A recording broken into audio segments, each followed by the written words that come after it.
Kageno est un mec moche et répugnant qui fait semblant d'être plus faible que cette technique de retrait. Cependant, il est en réalité un seigneur des ténèbres surpuissant avec un harem d'assassins puissants qui l'aident à faire la fête chaque nuit. Mais avant cela, Kageno vivait encore sa première vie en tant que personnage de fond sans valeur dans le monde réel, où il rêvait de devenir un super justicier en s'inscrivant aux arts martiaux mixtes et en tabassant les voyous locaux chaque soir. À l'école, une fille certifiée Pick Me à Cannes essayait toujours de se lier d'amitié avec lui malgré sa réticence évidente. Elle a fait cela parce que Kageno était le seul à l'école à ne pas la vénérer pratiquement. Et comme elle était une actrice de cinéma et une salope gâtée incroyablement riche, cela ne lui convenait pas. En réalité, cependant, ses manières de plaire aux gens proviennent d'un traumatisme qu'elle a subi en tant qu'enfant actrice il y a quelques années lorsqu'elle a été kidnappée par des gangsters et a été agressée. Maintenant, avec son syndrome de stress post-traumatique, elle essaie de jouer le rôle de la fille de rêve de tout le monde pour cacher son amertume derrière son sourire. Un soir, après avoir passé toute la journée à travailler sur le prochain festival scolaire,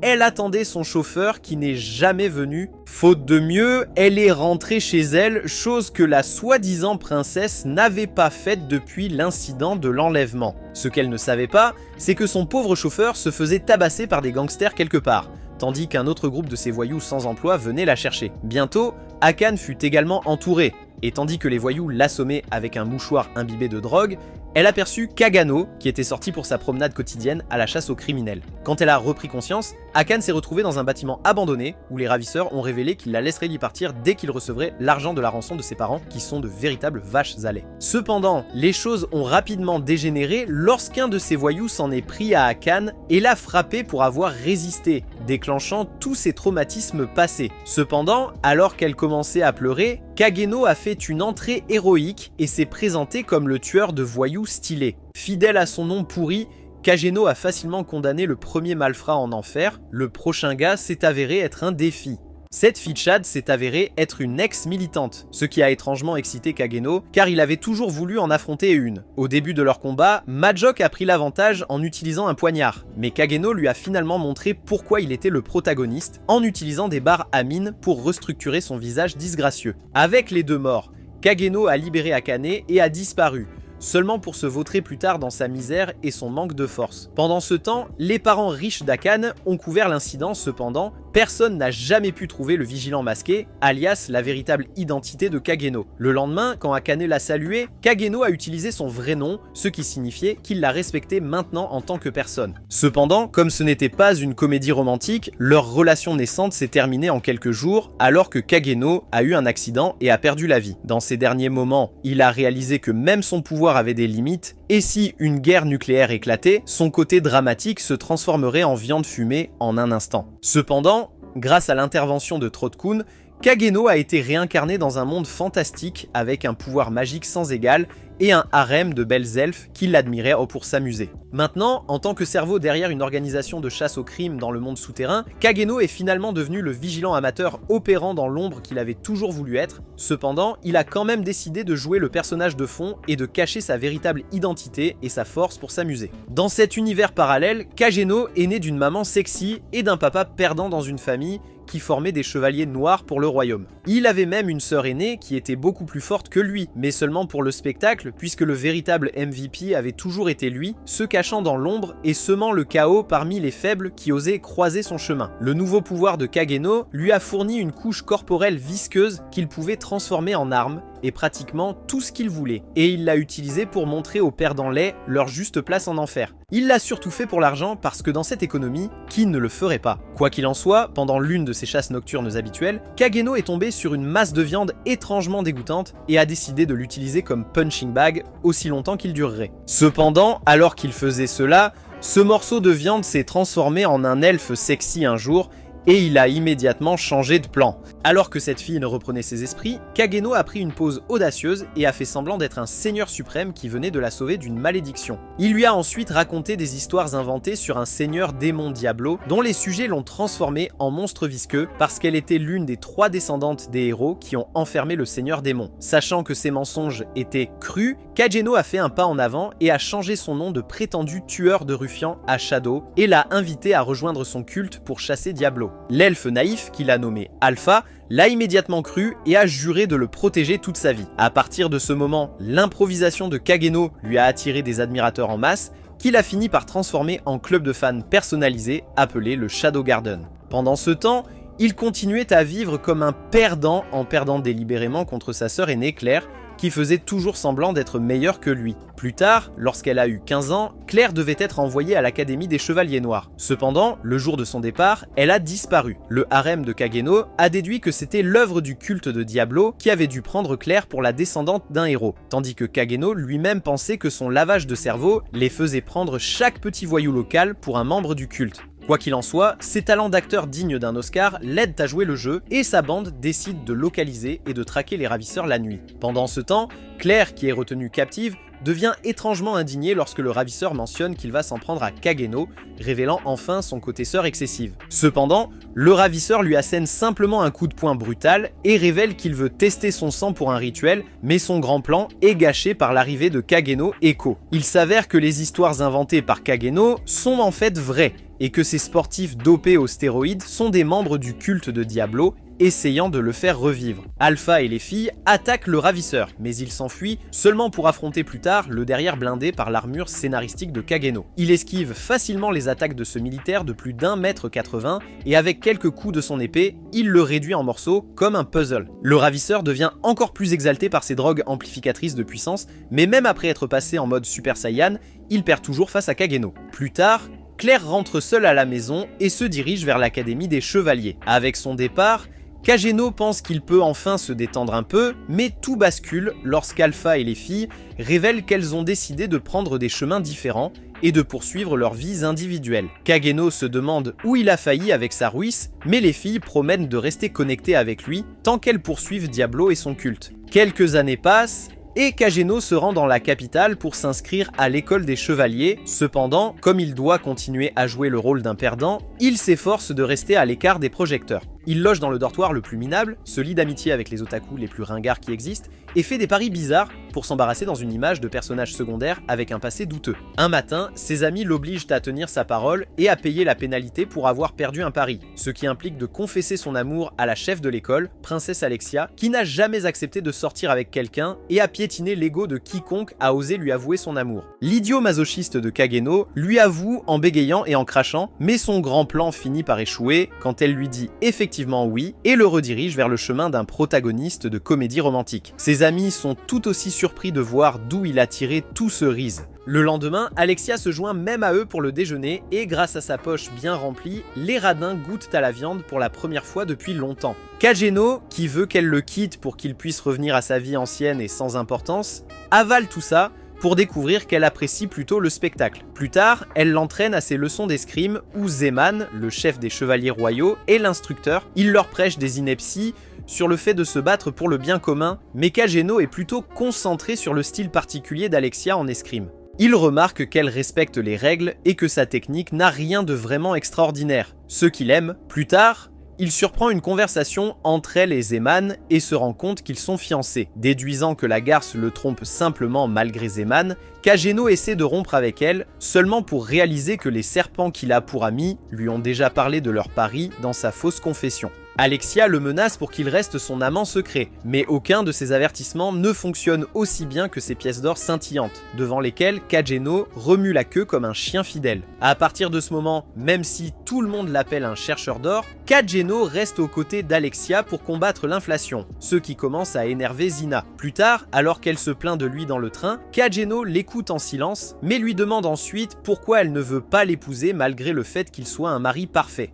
Alexia dit qu'il est bien trop parfait, ce qui la rend méfiante quant à savoir s'il cache ses défauts ou s'il est simplement psychotique. Quelques jours plus tard, sur le chemin du retour, Alexia critique le style d'escrime de Kageno et le qualifie de banal. Mais Kageno dit qu'il aime son style bien que le sien soit tout aussi banal et inintéressant. Cela la déclenche pour une raison quelconque. Et après avoir râlé sur le fait qu'elle a toujours voulu être aussi géniale que sa sœur prodigue et qu'elle déteste ses tripes, Alexia descend du train. Cependant, le karma la rattrape et elle se fait kidnapper sur le chemin du retour. Le lendemain, Zenang capture Kagano comme principal suspect de son enlèvement, ce à quoi il ne résiste pas. Pendant ce temps, Alexia se retrouve captivée dans une cellule de prison quelque part, juste à côté d'une entité étrange et laide. Juste au moment où elle suppose que c'était l'œuvre de Kagano, un scientifique fou entre, avide de son sang royal. Lorsqu'on lui pose des questions, il révèle qu'il l'utilisera pour ressusciter le roi démon. D'un autre côté, les sbires arrogants de Zenon attaquent Kagano très brutalement, mais son côté sadique en est plutôt satisfait. En fait, comme ces deux petites frappes semblent exceptionnellement stupides, Kagano les défie mentalement dans une compétition pour voir qui peut agir de manière plus stupide.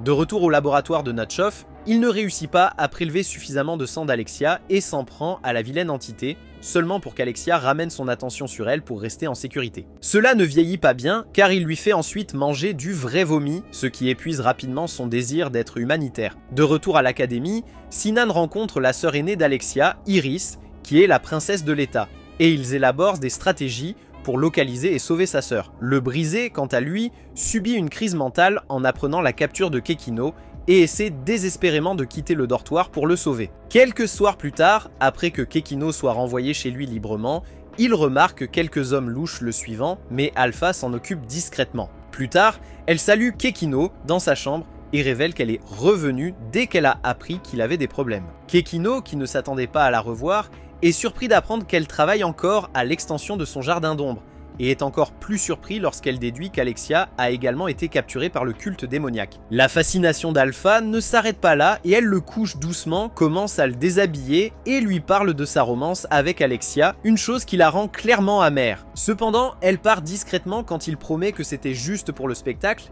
et l'informe qu'elle viendra le rencontrer bientôt. Pour saluer Beta, il sort toutes les peintures anciennes et le vin vieilli qu'il a procuré grâce à son activité secondaire de voleur et de chien fidèle. Et cela fonctionne à merveille lorsqu'elle entre dans son dortoir et l'entend parler avec sa voix profonde de Batman. Le simp est instantanément chaud et dérangé de voir Kageno dans toute sa gloire et révèle qu'elle et le reste de ses copines prévoient de se révolter contre l'appel ce soir. Plus tard, alors qu'il commence cette mission auto-imposée, deux autres hommes de Zenon essaient de le piéger en plantant l'odeur d'Alexia partout sur lui, seulement pour que Kageno nettoie le sol avec leur sang, quelque chose dont Beta prend note. Alors que le culte de Kageno commence sa mission, l'équipe d'Iris le fait aussi, et ils essaient tous les deux de localiser la position d'Alexia. D'un autre côté, le scientifique fou retourne dans la cellule d'Alexia et injecte l'entité avec son sang. Espérant éveiller le seigneur démon, cette expérience de Frankenstein échoue et l'entité se transforme en monstre assoiffé de sang qui d'abord et avant tout le transforme en viande hachée. Étonnamment,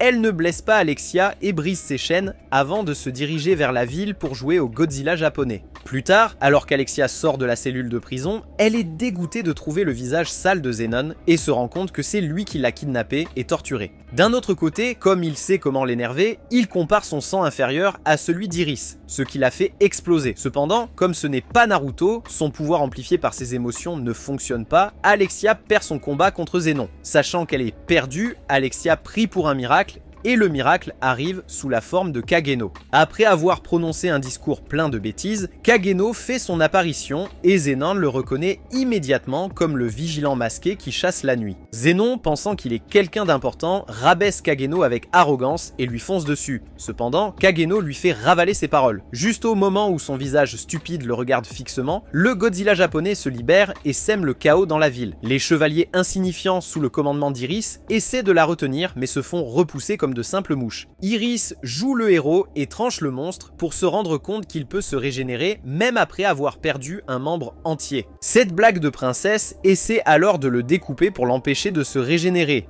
mais même cela échoue et force Alpha à intervenir. Cette reine elfique réalise immédiatement que le monstre veut être exorcisé et utilise un mouvement rapide pour le détruire complètement, le libérant ainsi.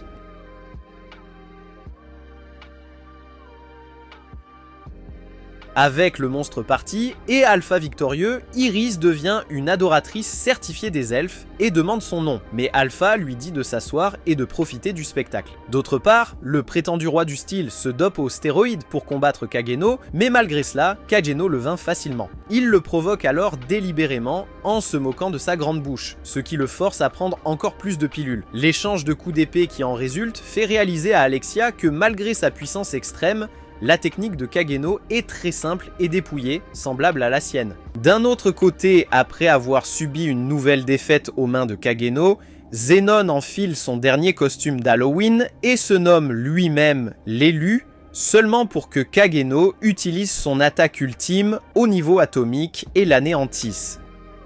Alors que les étincelles de son attaque brillent sur toute la ville, toutes ses fans ressentent des papillons de loin tandis qu'Alexia brandit son épée après que Zenon soit anéanti et que Kageno s'en aille. Bientôt, sa sœur inutile arrive et l'embrasse, heureuse de la trouver en vie, et les deux mettent de côté leurs problèmes familiaux. Le lendemain, Alexia retrouve Kageno à l'école et le remercie d'avoir complimenté son style d'escrime. Avec les joues rougissantes, elle lui demande s'ils peuvent continuer à sortir ensemble un peu plus longtemps. Notre Gigashad la rejette sèchement, ce qui la pousse à dégainer son épée contre lui en représailles. Pendant ce temps, le harem de Kageno, qui n'a toujours pas récupéré de ses mouvements puissants et impressionnants, discute d'un problème pressant concernant un imposteur prétendant être Shadow Garden et décide de le supprimer. D'un autre côté, Iris, qui soupçonne l'implication de Zeman dans l'enlèvement d'Alexia, crée son propre ordre de chevaliers indépendant de ceux qui travaillent sous ses ordres. De plus, elle découvre une relique qu'elle prétendrait la conduire au culte de Diablo, pour déchiffrer lequel une fille aux cheveux roses et cervelés rejoint leur école. Cependant, dès son premier jour, elle percute Kagano qui vient de survivre à la colère d'Alexia et tombe amoureuse au premier regard. Au cours des prochains jours, des justiciers masqués libèrent des gens dans toute la ville au nom de Shadow Garden, tandis que Kagano jure à ses amis cultivés qu'il est toujours vierge après la rupture qui devient officielle. Les gars ennuyeux finissent par le forcer à les accompagner pour visiter un supermarché local qui est la nouvelle sensation de la ville. Pendant ce temps, Sherry, la nouvelle Pinkhead, accepte d'aider Iris à découvrir comment utiliser les reliques qu'elle a trouvées après avoir pillé une installation appartenant au culte de Diablo. De retour en ville, Kagano et compagnie arrivent à leur destination seulement pour trouver un indice très long. Pendant qu'ils attendent leur tour, Kagano jette un coup d'œil autour et trouve que ce nouveau magasin est étrangement similaire aux choses dont il se souvient de sa vie passée. Tout à coup, Ahari apparaît et emmène Kagano pour un sondage, ce qui amène les deux autres à se demander quand son lame as est devenu un tel aimant à fil. D'un autre côté, cette fille amène Kagano dans une maison de rêve somptueuse où il trouve l'une de ses subalternes, Gamma. Elle révèle qu'elle a utilisé toutes les connaissances qu'il lui a transmises pour créer ce supermarché qui lui rapporte des millions, ce qui le fait se demander comment de simples bêtises qu'il a racontées pour avoir l'air cool se sont transformées en ce petit coin de paradis. Cependant, comme Gamma est un génie, cela ne le surprend pas trop. Plus tard, elle demande à Kagano de prendre le trône qu'elle a préparé pour lui, mais elle trébuche en chemin et se met à saigner du nez. Alors qu'il s'installe sur ce piédestal peu après, l'enfant intérieur de Kagano pousse un cri de joie en se sentant comme un roi, mais il agit comme un dur à cuire et récompense tous ses sujets avec une douche scintillante puisque son fauché ne peut rien se permettre d'autre. Gamma, qui comme toutes les filles est satisfaite de son minimum, appelle cela la meilleure journée de sa vie et lui montre les 1 milliard de pièces d'or qu'elle a accumulées en revenus. Kagano transpire à grosses gouttes car il n'a jamais vu autant d'argent de sa vie, mais il fait semblant d'être courageux et interroge Gamma sur les récents incidents d'imitation. Gamma lui présente une théorie qui le fait se demander si la responsable n'est pas Alexia, étant donné son passé violent. Lorsque Kagano prend congé, Gamma lui présente New, l'une des dernières recrues de son club de jeunes filles, et lui assigne la mission de l'assister. Avant de partir, Kagano demande à Gamma de lui donner 3 paquets de chocolat et vole même quelques pièces pour soigner sa pauvreté. La nuit, alors que lui et ses amis retournent au dortoir, Kagano sent une présence à proximité et utilise l'appel de la nature comme excuse pour la suivre. Cependant, ce qu'il découvre prouve qu'il n'est qu'un idiot stupide qui fait semblant d'être cool. Au lieu qu'Alexia joue le rôle de jardin de l'ombre, il découvre qu'elle est chassée par l'imposteur inconnu qui prétend être eux. Au lieu de l'aider immédiatement, Kagano, en vrai gentleman, s'assoit et profite pendant que la demoiselle se débrouille avec plusieurs vigilants à la fois. Cependant, lorsque les choses dérapent, il intervient et les condamne à l'enfer. Cela ne plaît pas à Alexia qui est communiste et elle lui demande pourquoi il n'utilise pas son pouvoir pour le bien commun. Kageno lui dit de se taire avant de partir et elle s'effondre. Puis il part à la recherche des autres prétendus voyous et les remet à nu pour interrogatoire. Quand Usadot leur mort atteint le quartier général de l'ennemi, leur chef, qui est un fanatique de la chasse aux gobelins, ordonne à ses sbires de privilégier la récupération de la relique volée plutôt que de tenir leurs funérailles. Plus tard, alors qu'Alexia parle à Eris du faux jardin de l'ombre, Eris lui dit qu'elle ne se soucie ni du culte ni du monde souterrain, mais qu'elle veut protéger son propre royaume. Le lendemain, Kageno et les deux idiots rejouent au jeu de la confession avec des filles sexy, et bien que les deux perdants se fassent battre par les petits amis des filles, Riz de Kageno capture le cœur de Cherry, à qui il donne ses chocolats juste pour en finir. Alors que son ami Delulu fantasme plus tard sur un futur avec Kageno, tout en mangeant les sucreries, son père adoptif appelle cela un coup de foudre et croit que Kageno doit être fou de Cherry pour lui apporter quelque chose d'aussi cher. Le jour suivant, Nu rejoint l'école en tant qu'étudiante sous couverture et informe Kageno que le fou qu'ils ont capturé n'a pas encore parlé du jardin de l'ombre de l'imitateur. Elle explique en outre comment la plupart des adeptes du culte ont été drogués et soumis à un lavage de cerveau, sauf Rex, qui est leur seul soldat nommé. Kageno, qui en a marre de toutes ces conneries, croit qu'il y a une raison plus importante pour laquelle ces imposteurs se font passer pour son organisation et dit à Nu d'enquêter. Plus tard, ses amis idiots révèlent à Kageno qu'ils l'ont inscrit au prochain festival Bushin, pour qu'il puisse devenir populaire auprès des dames et aider à en séduire une aussi. Pendant le festival, Claire terrasse quelques faibles pour libérer sa frustration accumulée. Tous les personnages secondaires certifiés essaient de faire fortune en pariant, mais sans succès. Alors que leur compte bancaire accumule un solde négatif, Kageno affronte Rose, une princesse guerrière, lors de son premier match, et réalise qu'il doit se faire botter le derrière s'il veut remporter le prix du meilleur personnage secondaire. Ils se précipitent l'un sur l'autre alors que le match commence. Et bien que Kageno ait plusieurs possibilités d'attaquer Rose, il choisit d'avaler du faux sang et de se faire fumer. Alors qu'il s'effondre sur le sol, l'arbitre annonce Rose comme la gagnante, seulement pour que Kageno se relève et affirme qu'il peut encore se battre. Rose le bat encore une fois, mais il continue de se relever comme un personnage secondaire sombre, avec une histoire triste, et gagne le respect de Rose. Elle finit par utiliser son coup spécial secret pour le vaincre enfin, mais finit par rejoindre son club d'admirateurs. Alors qu'il est emmené à l'infirmerie et bandé comme une momie, une chérie rêveuse se présente devant lui et l'emmène à un rendez-vous. Elle lui offre des cookies faits maison, tandis que Kagenda se demande comment il a fini à nouveau sur ce chemin de comédie romantique. Chérie, qui croit qu'il veut l'épouser, dit à Kagenda qu'elle préfère commencer comme amie avant de coucher ensemble. Juste au moment où il accepte cela, elle présente son père adoptif, qui est le chef du département de recherche du royaume. À ce stade, Kagenda réalise qu'il a fait une erreur en s'associant à des personnages principaux potentiels et décide de prendre quelques jours de congé. Ce soir-là, Chérie ne peut s'empêcher de fantasmer à nouveau sur Kagenda. Et plus tard, elle rend visite à Alexia pour s'enquérir de sa relation avec lui, simplement parce qu'elle est jalouse. Après avoir appris qu'ils se sont séparés, Chérie annonce avec joie qu'elle peut maintenant sortir librement avec lui, au grand désarroi d'Alexia. Comme elle aime toujours Kagenda, Alexia a une crise d'épilepsie en les imaginant ensemble, mais elle fait semblant d'être une garce dure et sans cœur. Quelques jours plus tard, alors que Kagenda retourne à l'école, Roche se présente à leur classe et parle d'une prochaine élection. Pendant ce temps, l'imitateur de tueur de gobelins utilise une relique antique pour ériger une barrière autour de l'école. Kageno se rend compte que quelque chose ne va pas, mais lorsqu'il essaie d'utiliser sa magie, il découvre que cela ne fonctionne pas. Juste à ce moment-là, les justiciers en costume du culte font irruption dans leur salle de classe et ordonnent à tout le monde de se mettre à genoux. Rose refuse. Elle sort son épée et tente d'agir en héroïne, mais elle ne sait pas que sa magie ne fonctionnera pas sur l'adversaire. Juste au moment où elle allait se faire avoir,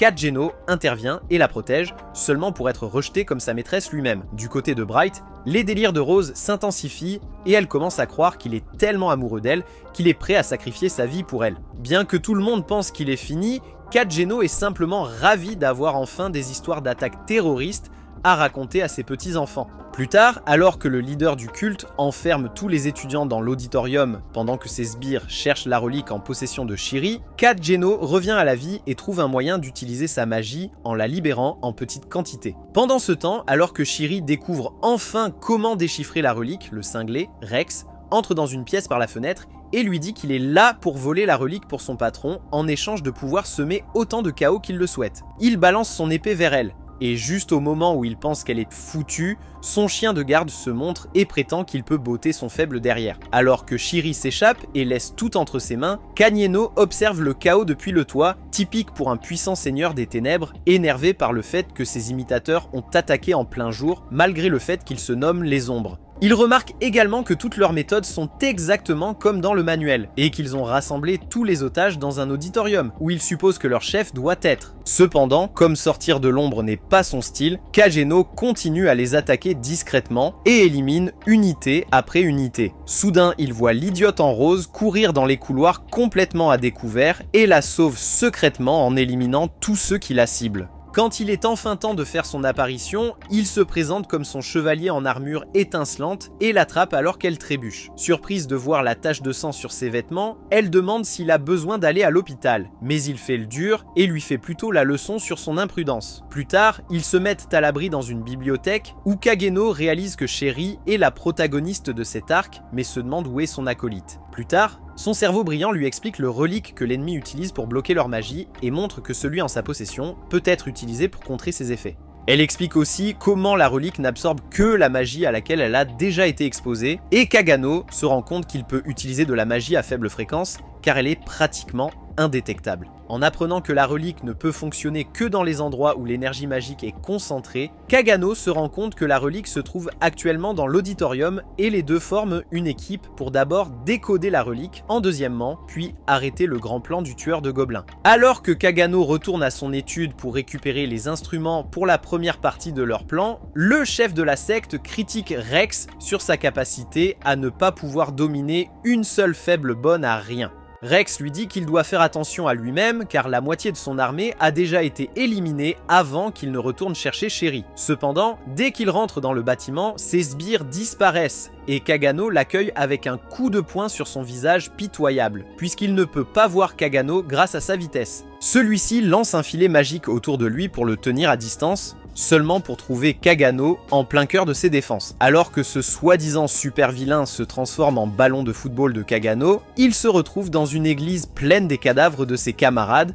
et commence à perdre la tête. À ce moment-là, Kagano apparaît derrière lui et l'ajoute à sa fête de cadavres. Pendant ce temps, Nu recueille des informations au bureau de Sherry. Elle y trouve un de ses gardes qui se trouve être un ancien fan. Confrontée à leur rupture, elle sort une lame pour en finir avec lui, seulement interrompue par Kagano qui est là pour rassembler des instruments afin d'accorder la relique. Nu informe qu'il a déjà infiltré l'école avec ses filles et qu'elles seront prêtes à attaquer dès qu'il leur donnera le signal. Et Kagano lui dit de ne rien faire tant que la relique n'est pas prête. Plus tard, alors que Sherry se rend enfin utile, les étudiants enfermés dans l'auditorium commencent à devenir agités. Les chevaliers sous le commandement d'Iris hésitent à entrer car ils soupçonnent qu'il pourrait y avoir plus de rats à l'intérieur du bâtiment, tandis que de nouveaux signaux peuvent être mis. Rose, quant à elle, s'inquiète qu'ils échouent toujours face au seigneur du culte maléfique, même s'ils parviennent à entrer. D'un autre côté, Sherry parvient à activer la relique et emmène Kagano à l'auditorium par un passage secret dont son père lui a parlé. Son côté cinéphile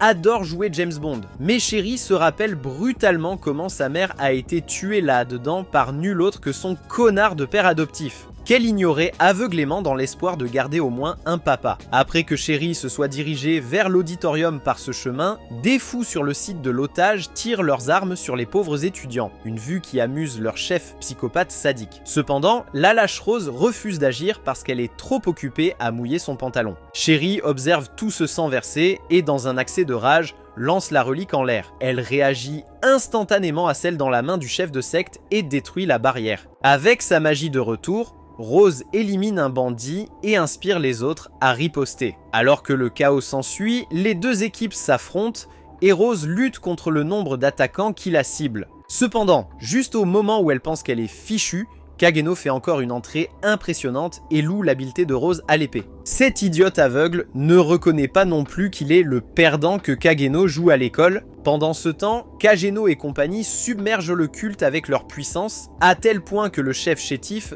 tente de fuir. Kageno le remarque, mais avant qu'il ne réagisse, le crétin met le feu à toute l'école. Après que Rose ait à peine évacué les élèves, Iris finit par arriver, mais reste tout aussi inutile. D'un autre côté, Sherry essaie de chercher son père, mais en vain. Pendant ce temps, le chef de la secte se rend dans le bureau de Sherry et met le feu à ses livres. Il s'avère que le prétendu tueur de gobelins était en fait le père idiot de Sherry depuis le début, quelque chose que Kageno avait déjà deviné. Lorsqu'on lui demande pourquoi il fait cela, comme tout méchant, il raconte son histoire triste. Il s'avère qu'il était autrefois au sommet du jeu d'épée, mais une blessure l'a mis hors jeu. Maintenant, il est amer à ce sujet et fait essentiellement une crise de colère. Ce type sans vergogne se vante même de comment il s'est débarrassé de la mère de Sherry simplement parce que cette idiote le gênait. Et plus tard, il invite Kakeno à un combat de poing quand il fait comprendre qu'il s'en fiche complètement de lui ou de son passé. Un mouvement de l'homme âgé et audacieux envoie Kakeno dans l'au-delà pour qu'il soit ensuite ressuscité en tant que seigneur noir maléfique qu'il est vraiment. Témoignant de sa réapparition sans pareil, l'homme réalise qu'il est fini à moins qu'il n'utilise des stéroïdes. Une fois drogué, il se transforme en Voldemort avec des cheveux, mais Kakeno se contente de se tenir là et d'esquiver toutes ses attaques avant de finir par le découper. Alors qu'il rencontre la même fin que la mère de Sherry, la fille stupide aux cheveux roses entre et perd la tête, pleurant le crétin qui l'a rendue orpheline en premier lieu. Pendant ce temps, Kakeno s'éloigne sans lui dire la vérité. Le lendemain, Kakeno devient un méchant international à la une des journaux, ce qui ne plaît pas à Alpha et à ses autres copines. Entre-temps, Sherry s'approche de lui alors que leur école raciste ferme enfin définitivement et révèle qu'elle part pour une autre ville pour se concentrer sur sa recherche. Quand Kagano demande pourquoi, elle dit que c'est un secret et les deux se disent au revoir. Au cours des prochains jours, Kagano profite de sa vie de solitude après avoir échappé à sa sœur agaçante et reçoit une lettre d'Alpha l'invitant à une terre sainte quelque part. Pendant ce temps, sa bande de fans inclut littéralement la semi-garce Delta et Epsilon, qui ne croient pas que plat est justice. En fait, avec le pouvoir visqueux que Kagano lui a accordé, elle transforme ses prunes en pastèques pour rivaliser avec le courage de Beta. Cette beauté naturelle, quant à elle, passe son temps à écrire de la fanfiction avec Kagano comme le héros de ses rêves. Cependant, lorsqu'elle manque d'inspiration, Beta n'a pas d'autre choix que de sortir et d'affronter Epsilon dans une bataille d'arguments. Malheureusement, comme être visqueuse n'est pas la qualité numéro 1 d'Epsilon, elle utilise sa personnalité méchante pour soutenir que Kagano la désire plus souvent qu'elle, simplement grâce à ses atouts plus attrayants. Bien que Beta ne soit pas d'accord, leur dispute était interrompue lorsque Nu apparaît et les informe des nouvelles d'Alpha. Pendant ce temps, Gamma rencontre Iris et Alexia dans son grand magasin et les aide à faire du shopping pour l'apparition prochaine d'Alexia en tant qu'invitée à une compétition en Terre Sainte. Elle leur permet également de goûter quelques boules de chocolat premium par courtoisie et aide ensuite Alexia à choisir des sous-vêtements sexy de son Pandy Heaven. Cependant, Iris pense qu'Alexia ne devrait pas exposer autant sa peau, ce qui pousse Alexia à la persuader du contraire en exhibant ses courbes parfaitement rondes et en la séduisant contre le mur. D'autre part, la dernière recrue du fan club de Kageno, Rose l'accompagne en Terre Sainte tout en rêvant de le sauver d'une attaque d'incendiaire et de lui donner tout son cœur. Cependant, Kageno n'est pas vraiment enthousiasmé par l'idée qu'une fille essaie de s'accrocher à lui et finit par la repousser pour avoir l'espace personnel dont il a tant besoin. Walker de Loulouaz n'arrête pas de parler de leur prochaine grande cérémonie de mariage et de leurs 3 futurs enfants. Kageno étudie la religion locale, les enseignements divins et ses croyances sur les 3 héros légendaires qui sont descendus sur la Terre Sainte il y a des années. Quand ils atteignent la Terre Sacrée, Rose emmène Kageno à un marché local où il trouve un porte-clés symbolisant comment le plus grand des 3 héros, Olivier, a coupé le bras gauche de Diablo. Elle lui informe également que cette main légendaire a été scellée dans les ruines d'un endroit appelé le sanctuaire à proximité. Et plus tard, elle l'emmène faire une razzia de livres. À la surprise de Kageno, son auteur de comédie romantique préféré se révèle être Beta qui vend actuellement une version piratée de l'histoire de Cendrillon pour des millions. Il obtient toujours son autographe, mais remet en question son cerveau douteux de ne pas avoir utilisé sa propre sagesse pour gagner de l'argent, contrairement à Gamon et Beta. Plus tard, en comparant son autographe avec celui de Rose, il réalise que Beta a écrit le sien dans une langue ancienne que Kageno dissimule d'une manière ou d'une autre. Pendant ce temps, une version plus audacieuse d'Alpha infiltre l'église locale pour découvrir que l'archevêque a été éliminé, ainsi que ses sbires. Cela la fait se demander ce qu'il cachait, mais elle part juste avant d'être capturée. La nuit, Kagena surveille la ville comme un super vilain tout en mangeant innocemment une glace, puis devient complètement sadique en utilisant le bâtonnet de glace pour trancher un imposteur en 3.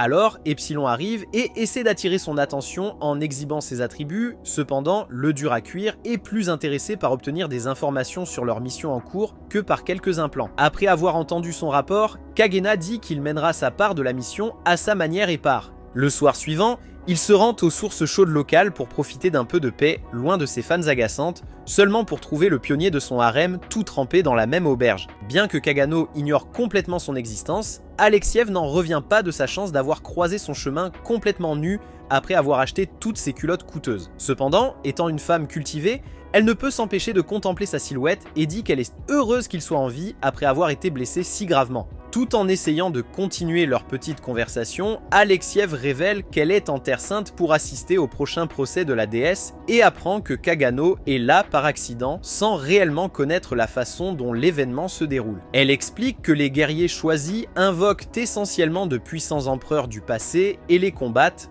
ce qui n'intéresse pas vraiment Kagano. En réalisant cela, Alexiev mentionne qu'elle est déçue que ses attraits séduisants n'attirent pas son attention, et Kagano explique qu'il préfère garder ses yeux pour lui-même dans les sources chaudes. Au lieu de cela, il lui demande d'arrêter de lorgner son Excalibur. Alexiev se moque de lui pour être délirant et appeler une petite arme un Excalibur cependant. Elle est instantanément prouvée qu'elle a tort quand il se lève et lui montre une saucisse. Après son départ, la pauvre fille est laissée désemparée et remet en question toute son existence. Le lendemain, alors que le procès commence, le nouvel archevêque démarre la cérémonie avec un long discours ennuyeux, tandis qu'Alexiev maudit intérieurement le chauve pour avoir ignoré la mort de l'ancien évêque, comme si cela n'était jamais arrivé. Elle se rappelle également comment il a annulé leur inspection et l'a humilié il y a quelques heures à peine, ce qui l'énerve encore plus. Cependant, son attention est immédiatement détournée par Bita, ou plutôt par sa taille imposante, lorsqu'elle est présentée comme l'invitée d'honneur suite au succès de ses romans. Comme prévu, la foule rugit lorsqu'elle se penche et exhibe ses atouts, tandis qu'Alexia se sent jalouse de ne pas recevoir le même traitement. La jalousie hautaine de Bita envers Alexia, car elle est l'ex de Kageno,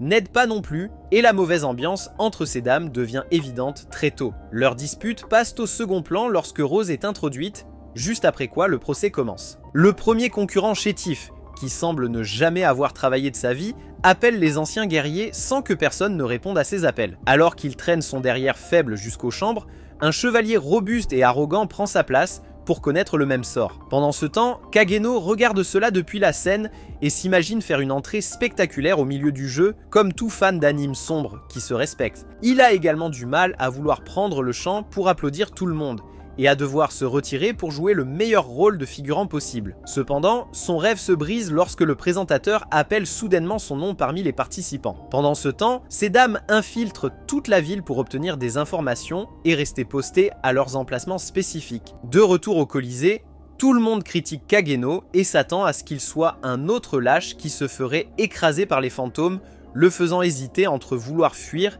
et s'embarrasser plus tard en restant et en exposant son identité. Finalement, il décide de distraire le public avec un éclair de lumière et fait son apparition en tant que son alter ego douteux, complètement sûr que cela augmentera les vues du spectacle. Après avoir débité son baratin introductif habituel, Kageno invoque un ancien fantôme pour l'affronter, tandis que le Lebaldi croit qu'il est trop sûr de lui pour son propre bien. Cependant, il ravale ses mots juste au moment où la porte du paradis s'ouvre au-dessus du stade et une vilaine sexy apparaît devant Cajnal comme son adversaire. Cette femme intimidante est en réalité la sorcière de la calamité, Aurora, qui a semé le chaos à travers le ciel et la terre il y a longtemps. Bita, qui regarde cela depuis la mezzanine, sort un cahier de sa cachette sécurisé et demande à Baldi, qui trouve la culture dégoûtante, de lui donner plus d'informations, tandis que les deux autres filles lèvent les yeux au ciel devant son audace. Cependant, grâce à cette même audace, Baldi explique à quel point la sorcière est dangereuse et combien les chances de survie de Kagano sont minces, seulement pour qu'Alexia le contredise. Étant un admirateur certifié,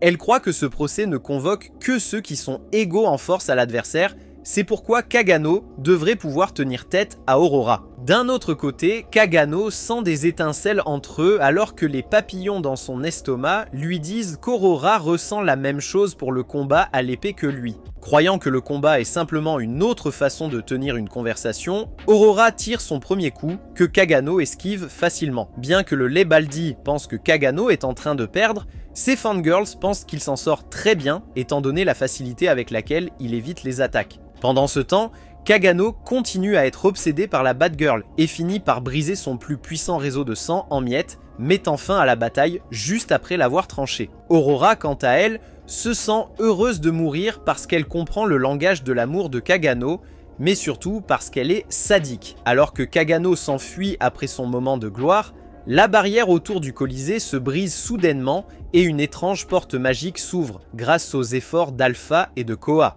Ailleurs, Kagano se vante d'avoir organisé un si bon spectacle quand soudain, un portail magique similaire s'ouvre devant lui. Cependant, comme il ne veut plus de drame pour aujourd'hui, il choisit d'ignorer cela seulement pour que la porte le suive partout jusqu'à ce qu'il cède et y entre. De retour au Colisée, tout le monde s'inquiète de savoir pourquoi cela se passe quand le pape chauve explique que le sanctuaire a peut-être réagi à l'immense puissance de Kageno. Il dit en outre que la porte ne s'ouvre que lorsque quelqu'un la cherche, et qu'il n'est pas nécessaire qu'elle se manifeste physiquement. Il ordonne alors à tout le monde d'évacuer le bâtiment juste au moment où la porte commence à s'ouvrir. Cependant, avant que les dames ne puissent repartir, le gang de Kageno arrive et demande à tout le monde de se comporter calmement. Epsilon élimine tous les gardes de Baldi, alors qu'Alpha et Delta entrent également dans la porte. Epsilon, qui est la seule laissée derrière, capture le Baldi dans l'espoir de le traîner avec elle, et menace de trancher le cou de Beta avec son épée si l'une des princesses tente quelque chose de louche. Cependant, comme elle a un faible pour les épées, cela ne fait que des bruits joyeux, tandis qu'Alexia pense qu'elle s'en fiche de vivre ou non. Soudain, un assassin masqué apparaît et tranche à travers ses faux seins, appuyant complètement sur ses boutons par-dessus tout. Les atouts de Beta rebondissent juste devant ses yeux, lui faisant réaliser qu'elle ne peut pas se dévoiler pour l'instant. Avec le pouvoir de la bave, elle reprend sa féminité avant d'anéantir complètement l'assassin. La psycho s'assure ensuite que personne n'a vu sa planche à repasser et traîne le Baldi à travers la porte, juste après quoi Beta y est tirée. Alexia et Rose, les deux seuls laissés derrière, refusent également de devenir des personnages secondaires et sautent dans la porte juste avant qu'elle ne disparaisse pour de bon. De l'autre côté, les deux s'écrasent sur Beta. Et Alexia profite de cette occasion pour s'assurer que ses atouts charnus ne sont pas aussi faux que ceux d'Epsilon. Alors, la redoutable Alta arrive et permet à tout le monde de faire ce qu'ils veulent. Alors qu'ils s'enfoncent au plus profondément dans le sanctuaire, Alta révèle à tout le monde que l'histoire de Diablos, telle qu'ils la connaissent, est aussi fausse que la politique mondiale. En fait, l'héroïne Olivia, dont ils trouvent la statue à l'intérieur du sanctuaire, était une femme qui avait exactement le même visage qu'Alta. Dans un accès de rage, le pape la traite d'expérience ratée, confirmant les soupçons d'Epsilon sur l'histoire sombre de la secte. Alexia, dont l'idiote n'a pas pu réussir le niveau de mathématiques de 3e année, suit Alta à travers la prochaine porte pour découvrir la vérité, seulement pour que l'elfe disparaisse avec l'image d'Olivia. Pendant ce temps, Kagano trouve son œil de bonbon bien aimé alors qu'il entre et demande si c'était elle qui l'avait convoqué. Aurora, qui est attachée à une chaise,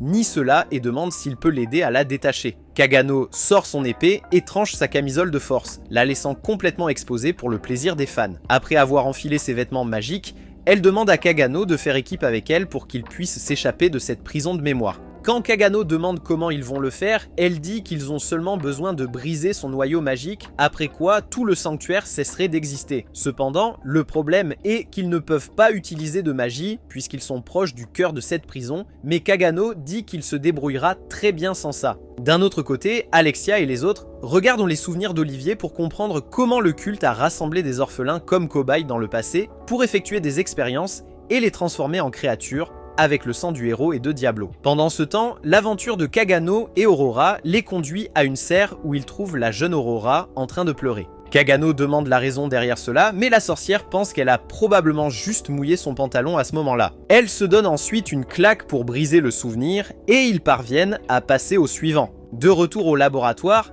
Alfred explique que Olivia n'était qu'un des nombreux enfants auxquels ils ont implanté des cellules démoniaques, mais le chauve raisonne qu'ils l'ont fait parce qu'ils avaient besoin de quelqu'un de fort pour contrer l'attaque de Diablo s'ils devaient frapper un jour. Alfred ne croit pas à ces bêtises et explique que la mission qu'ils ont ensuite confiée à Olivia n'était pas de vaincre le démon, mais d'extraire plus de cellules de lui afin de poursuivre les expériences de l'église. Alors que ce souvenir se brise, ils passent à un champ de bataille où un groupe de faibles attaque le démon en même temps et parviennent à lui voler son bras, quelque chose qu'ils ont utilisé dans le passé pour démarrer leur commerce de drogue. Le souvenir suivant les amène au cœur du sanctuaire où le bras du démon est scellé, et Alfred explique comment le culte a ensuite perfectionné les drogues pour créer un élixir d'immortalité. Cependant, comme il ne pouvait créer qu'une seule boule démoniaque par mois, et que pour obtenir l'immortalité, il fallait la consommer au moins une fois par an, seules 12 personnes pouvaient l'avoir. Dans un autre coup du sort, il s'avère que le pape est l'un de ces 12 imbéciles qui sont encore en vie grâce aux médicaments. Alpha pense qu'ils doivent encore perfectionner le médicament pour corriger les effets secondaires comme la perte de cheveux, pour lesquels ils ont besoin de personnes avec le même type de sang qu'Olivia, comme elle. En entendant cela, le chauve montre enfin son vrai visage et se libère des contraintes seulement pour que Delta l'empale et le jette dans la rivière en dessous d'eux. Epsilon lui fait la morale sur le fait d'être assez stupide pour l'éliminer avant d'obtenir des informations, mais Alpha croit qu'il est toujours vivant. Comme elle le soupçonnait, le ver saute avec un morceau de viande qui le pousse et sépare le groupe en deux, amenant Alpha, Beta et Delta sur un terrain de combat où il exhibe sa combinaison achetée chez Walmart. Il utilise immédiatement la technique du multiclonage pour augmenter sa main d'œuvre, mais Delta le bat quand même. Cependant, elle apprend bientôt que sa magie disparaît, et le chauve annonce que c'est parce qu'ils sont au centre du sanctuaire que leur magie est scellée tandis que la sienne se multiplie. Delta, quant à lui, n'est pas à moitié impressionné et lui fonce dessus de toutes ses forces. Pendant ce temps, alors que Kageno passe du temps avec Aurora, il se retrouve sur le champ de bataille avec la sorcière qui atterrit directement sur son gâteau. Après qu'elle l'ait aidé à se relever, ils trouvent encore une autre version du bébé Aurora, pleurant au milieu de nulle part, et Aurora décide de la faire taire pour de bon cette fois-ci. Avec l'Excalibur de Kageno, elle essaie de désactiver, seulement pour être attaquée par des zombies laids et répugnants. Kageno intervient pour la sauver juste à temps et plus tard, il massacre l'armée des morts vivants, ce qui lui vaut les éloges d'Aurora. Il attaque ensuite le bébé Aurora pour briser ce souvenir également. En revanche, Epsilon s'aventure dans le sanctuaire et découvre une bibliothèque où elle et ses amis recherchent des expériences passées. En supposant qu'elles ne pourront pas retenir l'information ou ramener les livres avec elles, les filles prennent des photos des pages quand soudainement leurs vêtements commencent à disparaître, probablement pour plus de fanservice. Tout comme Epsilon suppose que c'est parce qu'elles ne peuvent pas utiliser leur magie correctement. Ces amas de slime se retirent également de sa poitrine et elle s'assure que les autres n'en parlent plus jamais tout en les reprenant. Pendant ce temps, alors qu'Aurora et Kageno se retrouvent près du noyau magique, Delta se déshabille et continue à dominer le Baldi qui ne cesse de se multiplier, pensant qu'il peut gagner.